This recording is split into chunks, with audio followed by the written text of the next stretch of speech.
Let's duck down to Canberra and catch up with Shadow Home Affairs Minister James Paterson. James, thanks for joining us. This news that visas have been cancelled, visas issued to people from Gaza, cancelled, some of them reinstated on review. Do we have any idea of the exact numbers or why they were cancelled?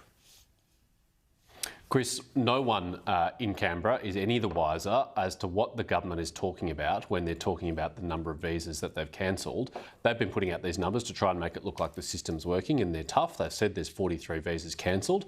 At the moment, they're refusing to say what that is about, but in February this year, a spokesman for Claire O'Neill implied that it was for security reasons. It may be for security reasons, but also 20 of those were overturned on appeal. So hopefully it wasn't for security reasons if they were overturned on appeal and allowed to come to this country. I mean, the truth is that the government is obfuscating here. They don't want to be transparent about this because they've got a lot to hide.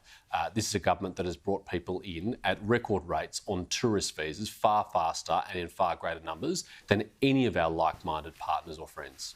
Now, one of the bits of information that we need that the Coalition asked in Parliament today and we got no answers on is whether any of these visas have been cancelled for people who are already in Australia, or were these visas cancelled for people who are waiting to come here from Gaza? This makes a huge difference, doesn't it?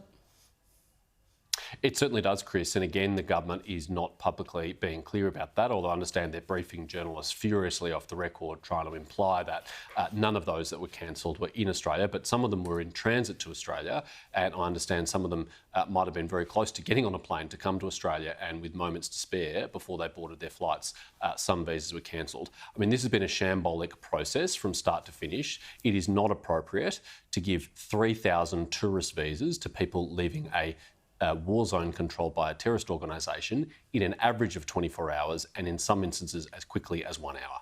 Well, as I said in the introduction, Anthony Albanese tried to say as little as possible on this today, but I want to just show a clip of one of his responses in Parliament. In this case, we've rejected more than 7,000 visa applications. Fewer than 1,300 people are here. And I remind the Leader of the Opposition that the Rafah border crossing is controlled by the Israeli and Egyptian authorities. Let's be clear about what is happening here. Israel closed the Rafah border crossing in May. They're not letting people out. Now, James Paterson, he's right there, isn't he, that we're not getting people in from Gaza anymore because they can't get out of Gaza. But doesn't that mean there's an opportunity here during that pause for the government to put in a decent third country processing scheme? That's exactly right, Chris. As we've been saying this week, this is the opportunity for the government to get this right, to put in place an equivalent process to what the former government had when people were leaving Afghanistan and when people were fleeing Syria.